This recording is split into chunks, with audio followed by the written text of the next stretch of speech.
So Shiranui got another stride, and while it's not game breaking, it actually fits a real gap that's already threatening lethal. So let me show you where exactly Mujinlord actually matters and when it doesn't. So starting off, you have the exact same right line. This is actually mandatory to be able to play these strides for Nubatama. We have key strides such as like Magantembu. This is our first stride, and also backup if we can go into our boy Mukuro. Mukuro is our finishing stride, especially with this Sekai synergy. Remember, when your opponent's Vanguard is dominated, Sekai can actually trigger too to be able to get the +10 and draw a card. And then when finally your Vanguard swings, you get to do it again that same turn. But the real question is, like, where does Mujinlord fit in this picture? And so Mukuro needs a copy of a Boro to be able to stride into. So it'll be in those situations where you just don't have that in most cases. So you have the option of now going into Mujinlord or Magantembu. Mujinlord shines the most in my recent experience, especially with the collab match that I did with Dragnoa recently too, is when your opponent's at damage 4 or 5, specifically high damage essentially. The way to look at it too is that the rigger that's dominated will perform a drive check. And so since we do play crits, there's crit pressure. So you can already see that if your opponent's at 4, we can potentially put them to 6 that way too. Furthermore, if they're even at damage 5, there's still a threat of the over trigger being present in our deck still. This will allow us to break any shield value that normally triggers wouldn't do so by themselves. And so it kind of forces them, do they have to perfect guard or some type of nullification at that point? Which two things come out of it. The first thing is that it rips more cards out of their hand essentially up front, rather on the later attacks where they want to save real value shield cards such as perfect guards, right? Same thing with triggers too. If they need to guard with 2 triggers, this is where also Genkai can shine and give that rigger an additional 10k to ask for more shield. And here's the cool thing, is that if you do get the trigger and they guard it successfully, then you should have a restander ideally on the field that you could just put that trigger. It feels really good when you're starting off with a Sekai or a Furai or even Esperidia with a crit and +10 on top of that, right? And if you have a full field and you so happen to drive check a front trigger, then your whole field gets another 10k on top of that, right? Furthermore, in the case that you don't get a trigger, you get to dig a little bit deeper an extra card that turn. What do I mean by that is that essentially since your stride is already doing triple drive, this is kind of like your 4th drive check in a way, just you're getting it ahead of time. So if you don't get a trigger, then hopefully the next 3 drive checks will soon reveal 1. Now, in the cases that you probably don't want to go into Mujinlord and you want to fall back into Magantembu, it's probably 3 damage or less. The one thing that I want to emphasize is that Mujinlord does not flip a card in the G zone. That actually hurts with the crest power up. As we flip more cards in the G zone, that crest keeps increasing, and Magantembu is the one that flips. So if we can at least increase that crest power up quicker, sooner rather than later, then that's more preferred and more safer, so you don't have to commit as much for a Mujinlord turn. Mujinlord also discards a card, and if there's cards that you want to keep in your hand, it can make it difficult for that turn too. Where Magantembu can let you be more conservative with what you got and try to maximize on that turn still. Both of them retire the rigger that they dominate anyway, so you'll get rid of a problem anyway too. And this will be the flip target for Magantembu because this scales more with being able to give rigger plus 5k. You can put the 5k on your own riggers, which is typically like your restanders. This kind of makes up for the lack of flipping a card in the G zone in the same turn. But also as this scales later on, you could potentially beef up more of your field or even give 5k to the attacking rigger that you dominated too on top of that. And I'll show off the rest of the deck list too, so to show you what kind of changes have been made. It's not much, and I'll explain my rationale behind, especially with some expected meta game. So first off, we're still playing the 2 copies of Oboro, so this is important for Mukuro. If you want to play the 4th copy in your deck, then that's also valid too. That gives you more consistency with Mukuro. We have other cards that are able to recycle that back, which I'll cover soon. We still have some draw power when it comes to discarding for either the right deck to the grade 3 or we pitch to stride. This is also kind of cool with the Mujinlord because it doesn't specify like an Oboro copy. You can pay the cost of stride with this card as well to get the extra draw to compensate for the discard. Another way to look at it is that you can overpay the cost of stride just to get a new card during that same turn if you need to.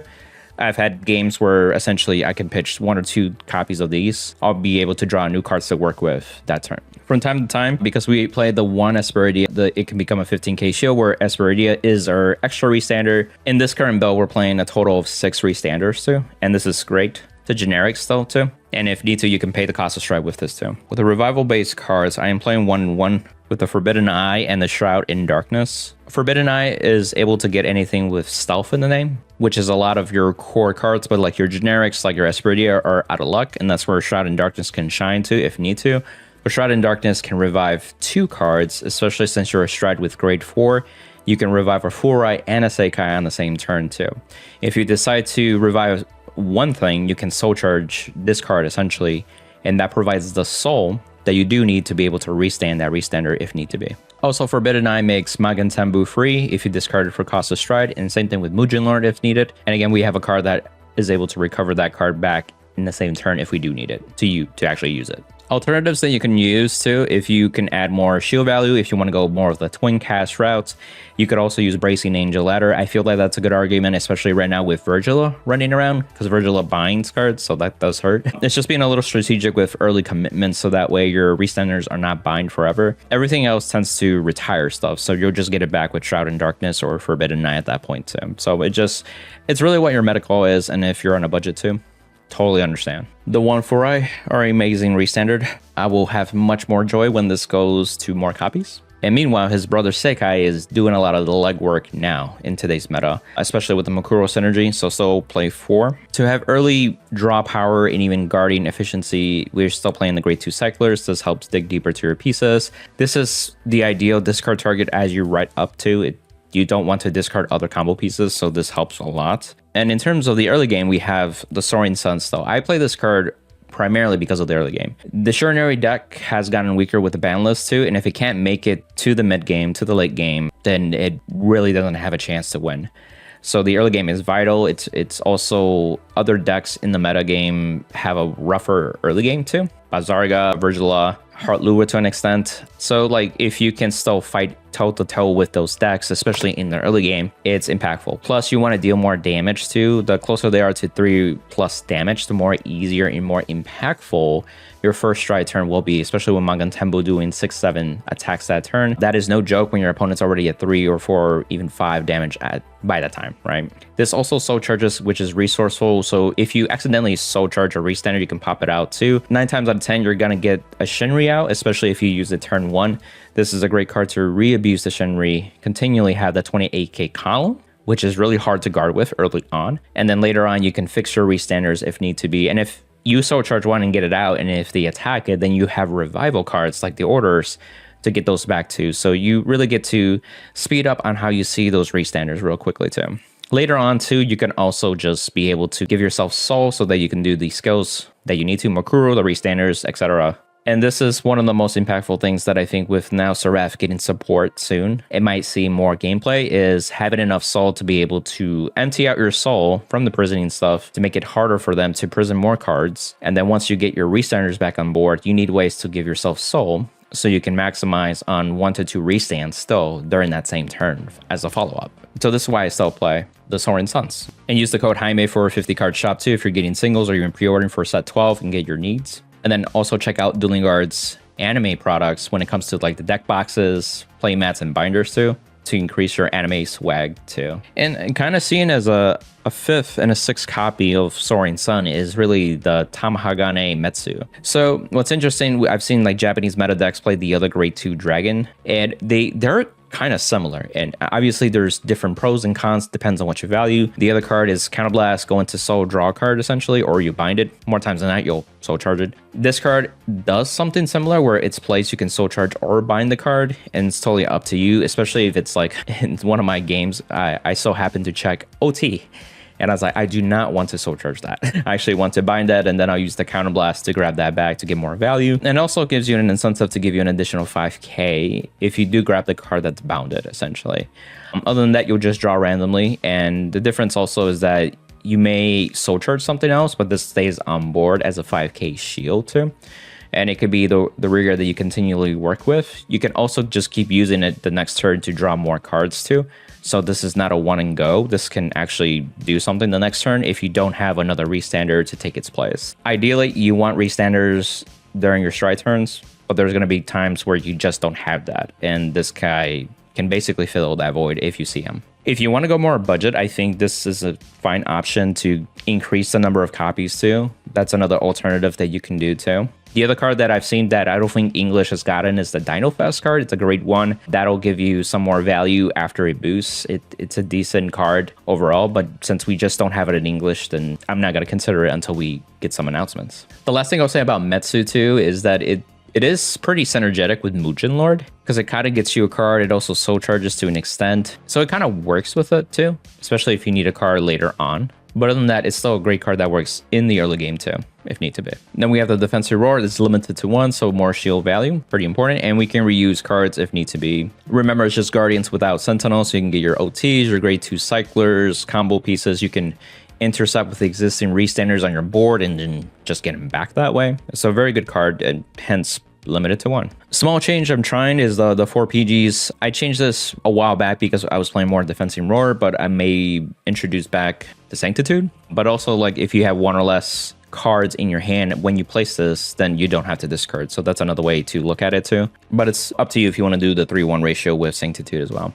A Fortune Read because it's phenomenal in the early game. Good fuel for the soul. Dig deeper into your pieces. This makes your columns hit numbers, especially early on.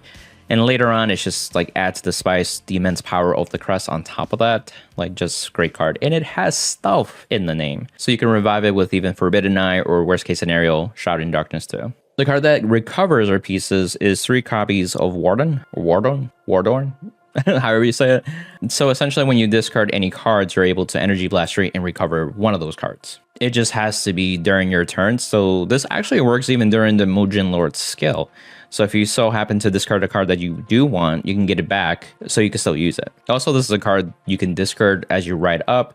You can guard with it, things of that nature. So it's just a solid card overall. And just to wrap up nicely, we have the 8 crits. 4 of them are the effect. 4 of them are vanilla. I'm still rocking the 3 fronts that go into soul. Just having the excess soul is appreciated. The games that you do go into Mukuro, you can excessively soul blast your soul as much as you want to. I'd rather be in a position where I can excessively soul blast rather than just be so constrained.